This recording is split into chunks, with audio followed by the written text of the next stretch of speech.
Welcome to Everything Pro Wrestling. Everything Pro Wrestling is a show by the fans, for the fans. And here's your host, Conrad Cushman. You're listening to Brainbuster Radio.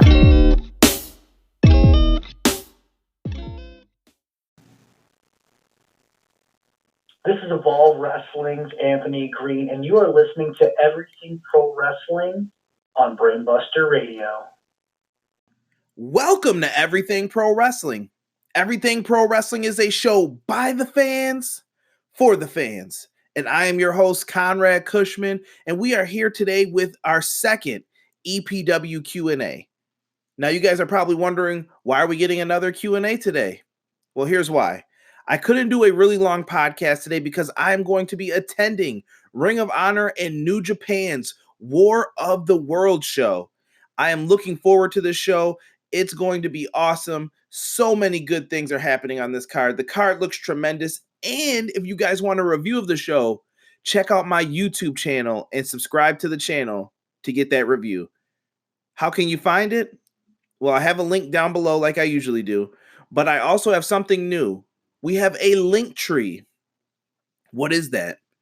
A link tree now is going to provide multiple links to different things. So you will have a link to my YouTube channel, all of my Facebook pages, my Twitter, any social media I'm involved with. You can also find all the different ways you can listen to my podcast on this link tree. It is tremendous. And you can find the Brainbuster Radio crew stuff as well by clicking the Brainbuster Radio tab. It's very simple, very easy. And that way you guys can always find what you're looking for by Everything Pro Wrestling. And we also have shirts. We got merch, folks. So make sure you guys go out there, buy yourselves a t-shirt from TeePublic. You can get a coffee mug, a notebook, whatever suits your fancy. Shout out to Gerald Anderson in the Everything Pro Wrestling group. I saw him put up a picture of his new shirt. He got the EPFNW, a playoff of the old ECW letters. Looks very cool. I will be rocking that shirt tonight at this Ring of Honor New Japan show. I cannot wait, guys. But enough of the jibber jabber. Let's get into some of our questions that we have, shall we? Now, our first question comes from Connor McCabe. He says, do you see Fox and AEW possibly changing the creative direction of WWE? Interesting, Connor. At first, no, I don't think so. I don't think the WWE know what to expect from AEW. Right now, I think they're being very cautionary, not knowing what to expect. They probably feel like there's a lot of hype behind it on social media and everything else. But I think WWE is waiting to see, well, how well did their pay-per-view do? When's their next event? When are they going to get something else? So it depends. I don't think that they're going to change the creative direction right away. This is going to be a long-term thing. Could it that long down the run? Sure, maybe. I think WWE needs to figure out how to change the creative direction right now from years past, but who knows if they do that. But hopefully this is something that'll make WWE's creative juices flow better and they can come up with something here. Oh, I see who the next question is by. And you know what? We're going to plug this in right here. It's from Peyton Burton. And if you don't know, Peyton is a podcast host himself. He has a wrestling channel, but he is also the host of Everything College Basketball with Josh Burton and Tyler Cook. Absolutely love these three guys. They plug my show every week. Thank you for that, gentlemen. And Everything College Basketball just has all of your needs right now for college basketball. It's the off season. Everybody thinks, well, there's nothing to talk about. Trust me, these three have found everything to talk about. There's always news happening. There's scouts going out to find new talent. There's players signing to colleges, committing to them, I should say. And there's a lot of college basketball news. These guys have all the latest in the news. So if you like their stuff, subscribe to Everything College Basketball. Hopefully I did a good job for you there, Peyton. Peyton asks, do you think Vince is slowly getting rid of the brand split? Right now where we're at, I feel that Vince McMahon has He's placed himself in a position to where he can go either way. He placed himself in a position to where he can get rid of the brand split if he wanted to, and he placed himself to where he could put it right back if he wanted to. Right now, that whole wild card matchup thing, I don't know, dude. Like, it feels so random. It feels like a grab to just try and get a few more ratings or to throw something different on the show just because. And I'm not gonna lie, guys, in like 3 weeks, this is gonna get old real quick. And you're just gonna be like, oh, it's Roman Reigns on Monday Night Raw again, and you're gonna expect it. I don't know. I don't think that in the long run, do I think you should get rid of it? Yes. If you guys have been listening to me since 2016 when I just had the YouTube channel only, me and Casey Briggs talked about this. The brand split is not going to work if you're not committed to it. And they're not committed to it. WWE has never shown that they are committed to a brand split. The first time they did it was the longest that they've ever been committed to it. This one is the fastest that I've ever seen them just flip the script and they're like, you know what? Forget it. Start mix mashing the shows. We've been already in this wild card mashing of the brands since, I don't know, December, January timeframe. I don't see what's different now. Eventually, I do think he's going to have to end the brand split if he wants to get ratings higher once he moves to Fox.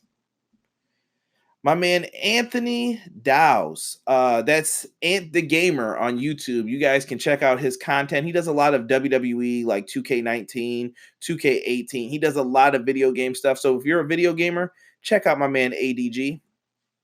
He says, do you think Vince is speaking his mind about the fans through Sami Zayn's promos? ADG, as usual, you are on the money, my friend. I think that Vince McMahon is speaking through Sami Zayn, like basically calling the fans whiners and hypocrites and everything else. I think Vince McMahon really enjoys Sami Zayn's character right now.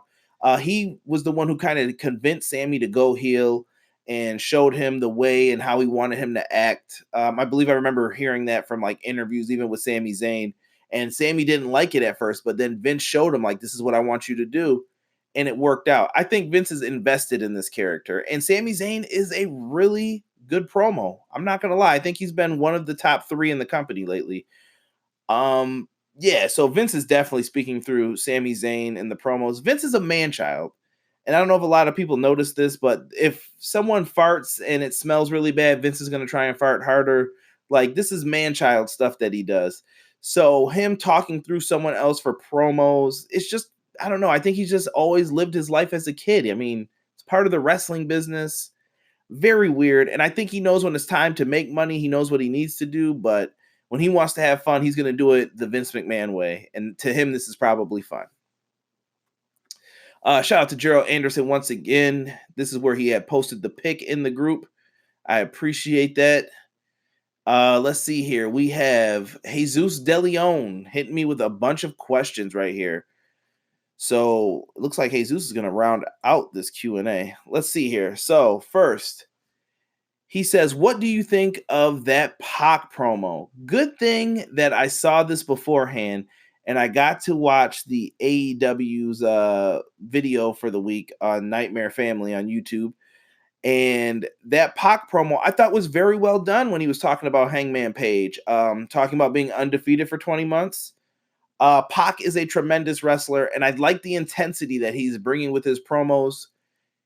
He's done well for himself, and I'm really looking forward to that match. I think that match could potentially steal the show. I'm just throwing it out there. I think that they really have a lot that they can bring to the table for that one. Give me a review for the Road to Double or Nothing this week. It's excellent. I don't know what you want me to tell you. They're doing a great job building the hype to the matches. Putting Chris Jericho in that heel spot that Jericho is perfectly fitting into. Jericho wanting to prove why he's the best person in AEW, why they gave him that big contract. It all makes sense. Cody traveling to Georgia for the last independent show he will be attending before AEW's Double or Nothing. It was excellent. They signed a new wrestler. I can't think of his name now off the top of my head from it. But you know what? We are going to use the internet right now. And let's see if we can pull this up and figure out who this wrestler is, who they had in this episode. Because I don't remember his name off the top of my head. It was my first time like ever seeing this wrestler. The gentleman that came out, he had no legs. Like, I couldn't believe it. And he was doing all of the exact same moves that you would see anyone else do. He was putting on cross faces. The guy's an athlete.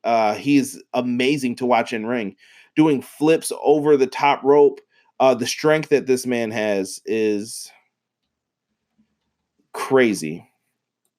Let's see here if I can pull this guy up. Dustin Thomas is his name. So if you guys want, check out Dustin Thomas. The dude's amazing. If you watch that video, you'll see it. I think Joey Janela might have been the first one to book him. So very cool to see that. And his name on Twitter is @WeAllCan'tBeMe. So very good. Impressed. You guys will really like it. I'm happy to see someone's dreams come true, like I said, and this dude deserves it. He has really, really worked hard for this spot. So Dustin Thomas, congratulations, my friend. I look forward to watching you at Double or Nothing. He'll be competing in the Casino Battle Royale. I love when people say Battle Royale too. I don't know why.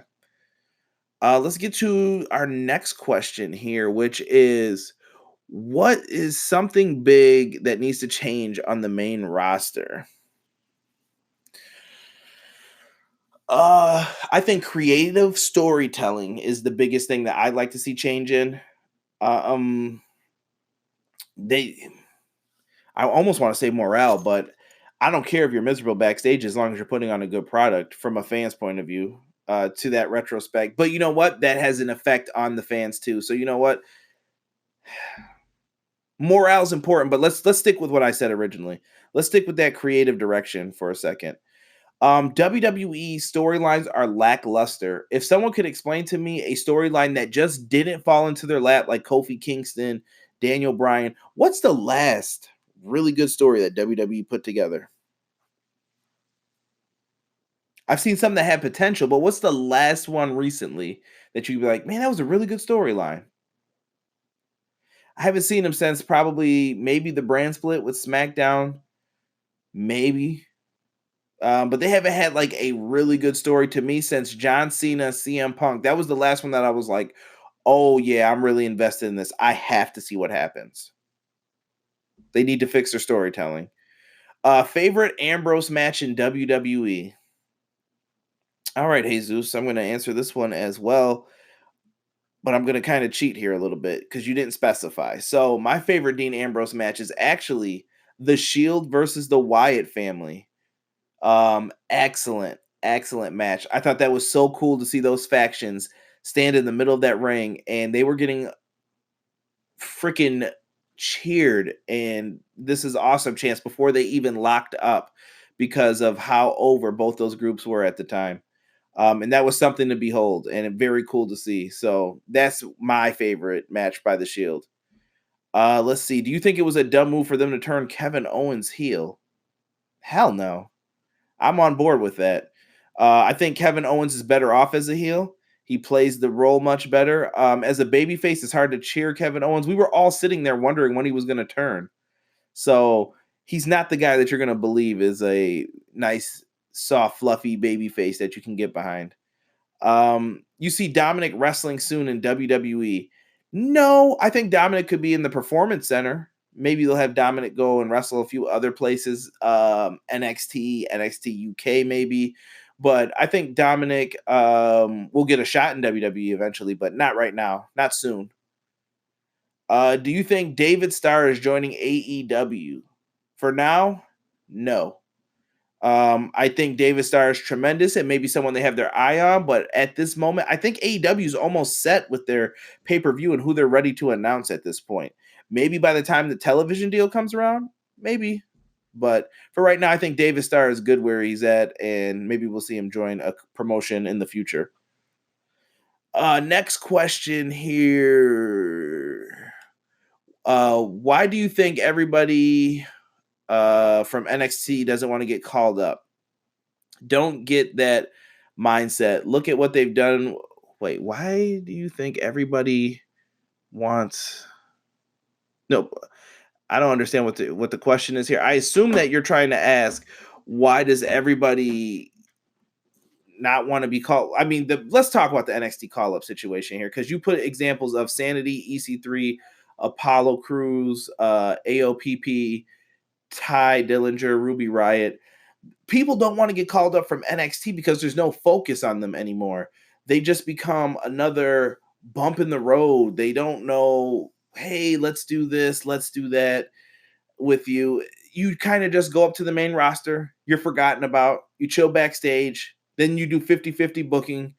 1 week, Bobby Roode beats Ricochet. Then the next week he loses to Ricochet. It helps neither of them. There's no point in it. Sanity. How often did Sanity wrestle on the main roster? Not enough for me to get behind them. Like, they wrestled, I think, 1 or 2 matches that I ever saw. Then I never saw him again. Makes zero sense. EC3. EC3 has not been used properly at all. He got 1 win over Dean Ambrose, and then after that, they've treated him like trash. EC3 is better than that, in my opinion. Apollo Crews. I think Apollo Crews got called up too early from NXT. I don't think he was ready, and he was not in the position to... How do I want to put this? He was not in the position to succeed in WWE. He wasn't ready for that spot yet. They did their best with him, but I think Apollo Crews is slowly growing into it. So I hope nothing but the best for the guy. I really do like him. I think he's a tremendous athlete, and I'd like to see him at least get into that mid-card range and see if they could do something with him. Authors of Pain. These dudes were a dominant force in NXT. On Raw, we barely see them, and they lose to stupid teams sometimes. Like, I don't know. I just don't like what they did with the Authors of Pain. It sucks. The putting them with Drake Maverick hurt them. Why couldn't they have kept Paul Ellering? Paul Ellering was really good. He's not like a bad... I don't get it, dude. He wasn't a bad manager, and the dude said he was willing to travel on the road for WWE. Why did you get rid of him? He's one of the greatest managers of all time for the Legion of Doom. Like, this company does mind-boggling shit. Yeah, oh, he's old. So is Vince. So is Michael Cole at this point. Who cares about age? If you're good, you're good. I don't know. I hate that age thing sometimes. I'm like, if the guy's going out there and he's putting on good stuff and people are happy, let it rock. Ty Dillinger, you brought up. Great wrestler from Niagara Falls. I think Ty was at a certain point to where he reached his peak, and when he got to the main roster, they used him for that 10 gimmick a couple times, and they were like, man, this dude's got nothing else. Vince doesn't see anything in him. That's why they got rid of him the first time, and they still feel the exact same way. Dusty sees something in him. Triple H sees something in him, but they didn't. And Ruby Riott, what a waste of this woman. She had the Riot Squad. They fought Sasha Banks, Bayley, Mickie James, and all these guys for a year. Ruby Riott and her team finally start getting over. They win me over, and then what do? Ruby Riott loses every week to Ronda Rousey, Charlotte, and Becky. What a crime, and what a waste of talent for this woman. I don't know. I couldn't believe it. Very sad. Let's see what else we got going on in the group here. Josh Burton has a comment about, he had put up a post saying, I don't know about you guys, but I want to see Brian Kendrick team with Daniel Bryan and Rowan. He's friends with Brian from the same area of the country and fits into the glove. This whole thing could be like Daniel Bryan. He said he fits like a glove into the whole direction Daniel Bryan is going. And he said this could be like a modern day Flock. If you guys don't know, Raven used to have a group in ECW called Raven's Nest, which turned into Raven's Flock in WCW.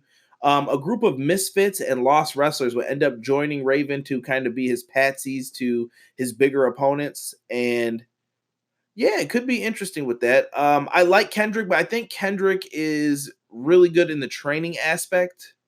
But I see exactly what Josh is saying as far as the look and the feel of them as a group. But I really think that Kendrick could go out there and do his best as a trainer. I think that's the perfect role for him. And I don't know how he wants to finish off his career. Maybe, I don't know if he wants to like have a match against a cruiserweight, put a young guy over. But him and Brian came up together in Shawn Michaels' school. So that's something that's pretty dope. All Elite Wrestling, what is this? Somebody posted breaking news. All Elite Wrestling will appear on ITV box office. So that's good for UK fans. You guys will be able to check out the show. Very cool. Happy to see that. This Double or Nothing show is going to be hype. Yeah, and that looks like that's going to be it for the Q&A, guys. We didn't get too many questions. I just put it up this morning, though, so we didn't have a lot of time, and I know half the people in the group are from my area, so they're going to be at this event as well. Once again, guys, ROH War of the Worlds Tour. I will have a review up on my YouTube channel. All that stuff is down below. I don't have anything else to say, guys, but thank you. I will be back next week with another show. Also, this Saturday on Brainbuster Radio, I've got another interview lined up. Oh, yeah. So this Saturday, you're going to want to check out this interview on Brainbuster Radio. Last week, we interviewed the retrosexual Anthony Green, as you guys heard him before we started speaking today. Anthony Green, tremendous athlete. He's going to do great things. He's going to be competing at Smash Wrestling, I saw. So big shout out to Anthony Green for that. And eventually I will upload some of those Brainbuster Radio episodes. It's kind of like bonus content for you guys, just to give a listen to. I don't know when I'm going to do it, but eventually I'll put up some bonus episodes for you guys just so you can get into that. And I know this wasn't the longest episode of the podcast today. I owe you guys one, but trust me, we've got a lot of previews coming up.